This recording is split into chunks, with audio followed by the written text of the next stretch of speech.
Hellcat.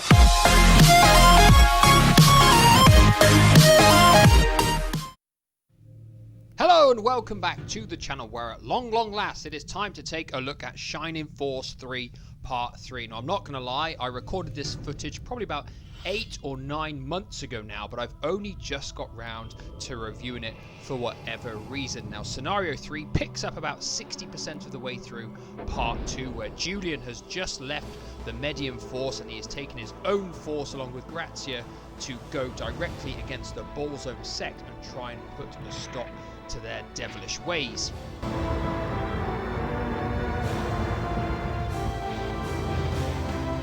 So if you can't remember, Julian originally joins the group in Scenario 1 because he's trying to seek revenge against Garm, who he believed killed his father.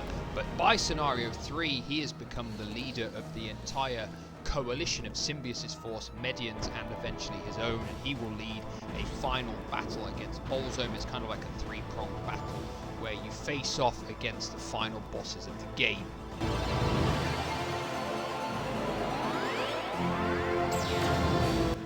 As with Part 2, you can transfer your save data from the previous game, so if you transferred Part 1's data to Part 2, you can then transfer that data to Part 3, so all your characters from the original two games will retain their levels and their items and the characters that you picked up along the way. If, of course, you don't have that save data, or, like what happened to me, the memory cartridge got corrupt, you will lose that, and then when you get the other characters back later in the game, you will have them at default levels with default weapons and the default characters.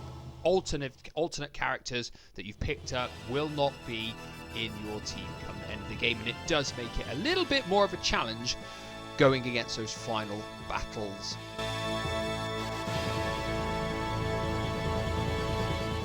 So like we always do, and you should be pretty familiar with this if you've seen my reviews before, we're going to talk about the way it looks, the way it plays, the way it sounds, what kind of lifespan it's going to give you, and whether it is worth playing today.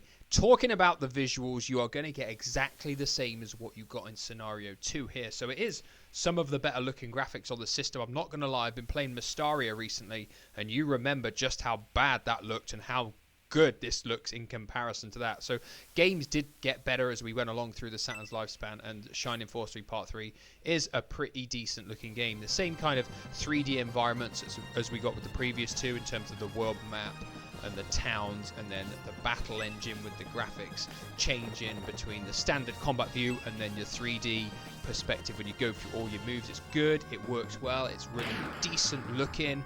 Just going to point out the same drawbacks I felt on the previous two games. The character sprites, I don't think they're that particularly good. They're not great. They could be better, definitely. It's only a minor hindrance, I think. It's not the end of the world. But overall, visually, you get the same little tweaks that were added in Part 2 in terms of special effects in combats. They're still in the game. Nothing new has been added for Part 3. It really is just Part 2's engine brought over with more storyline. So if you're expecting anything new, anything more dramatic over the previous two, you're not going to get it. It's pretty much the same as it was before, but that is by no means a bad thing.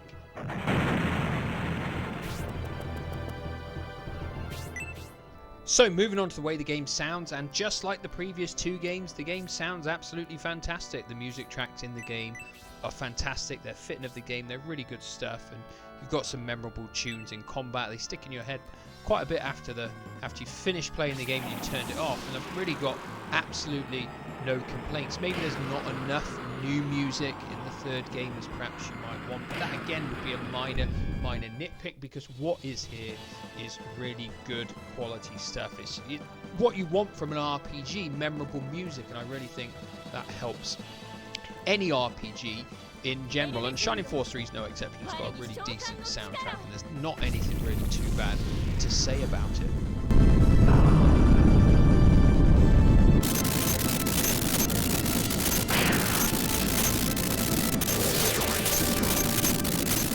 So, talking about the way the game plays, and if you've played Part 1 and Part 2, then you'll know exactly what to expect, because the game plays exactly the same, which is great. If you're playing them all after one another, you can pick them up and go through them, and you don't have to learn anything new because it's got the same combat mechanics, the same gameplay mechanics for traversing towns, the world map, interacting with your characters, building a story, and then the fantastic combat. gameplay and engine of the game is absolute strength, probably the biggest strength of the game, the combat, because it's such good fun, and it's really tactical as well, because your characters only have 4 abilities or spells that they can have, so you really have to think about who you're going to have in your team. They have different weapons, so they're all useful in different ways, which is really cool.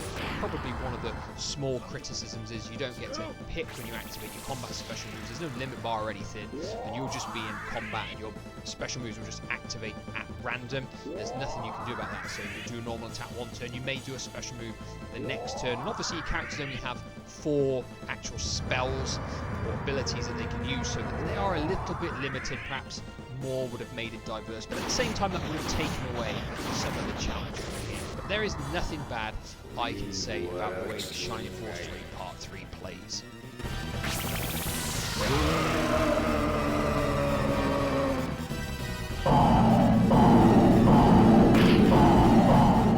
So moving on to the lifespan of this game, and this is possibly the only small downside the game actually has, because there's only about 15 hours of storyline before you get to the final part of the game, and the next 10 hours or so of the game are leveling up your characters from each team, evolving the characters into their final form, and then leveling them up some more by going through the final sort of like the dungeon that is there to level your characters up. It's quite repetitive in all fairness. There's nothing bad about it, because the way the game plays is fantastic, and you want to level up your team, get them all the same levels. It's still entertaining, it's still fun to do, but I feel that Shining Force 3 Part 3 has less storyline content than the previous 2 games. It's sort of like tying it together, and then you've just got a big chunk of this game, almost half of the game is just leveling up your main team, leveling up Symbiosis team, leveling up Median's team, so that they're all at a really good level to enter those final battles. It really is a question of if you love the combat enough to get as much enjoyment from this game perhaps as the other 2, because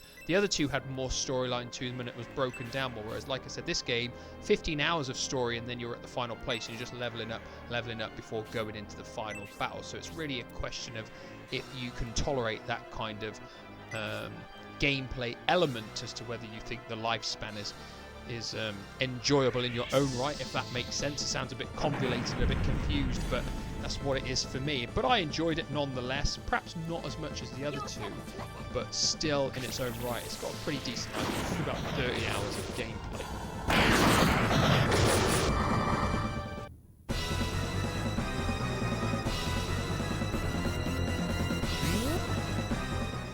So, of course, the big question is Shining Force 3 Part 3 still worth playing today? And without a doubt, the concrete, firm answer is yes, it is. It still delivers a fantastic RPG experience, especially if you've played Part 1, transferred your data and played Part 2, and transferred your data to play Part 3. That way you'll have had the full experience. You'll have built up your unique parties from Part 1 and Part 2, and you'll be implementing them into Part 3 to give you the best possible sort of like personal experience with the game. If you have the misfortune that I had of your memory cartridge getting corrupted and everything being wiped off partway through the game, you'll have to restart Part 3 and you won't have any of the information transferred over, and that game makes the game more difficult, especially I found with Median's army. I think his army didn't have too many characters without a lot of the additional ones I picked up. Definitely more of a challenge if you want to do it that way, but I would really suggest playing through all 3 of them. Translated versions aren't that difficult to come across now and to play, so it really is a fantastic experience that any Sega Saturn owner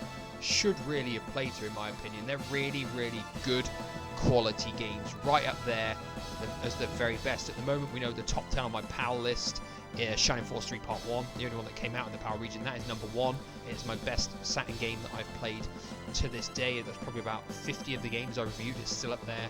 Part 2 would be number 1 if that was a PAL game, and Part 3 would be right in there behind Part 1 as well. It really would dominate my top 10 in all fairness, but there's nothing bad I can say about it overall. Yes, it's got a few niggles. Yes, there's less storyline here, but it ties the whole experience together really well. So if I were you and you've not played this trilogy of games, do yourself a favour and go out and play them. What are your thoughts on Shining Force 3 as a whole? Not just Part 3, Part 1 and Part 2. Which one is your favourite? Let me know down below. I will safely say that Part 2 for me was the peak. That was the one I enjoyed the most, but the other 2 are still fantastic playing games. That is all for today. Thank you for watching, and as always, I shall see you again soon for another Saturn review. Goodbye for now.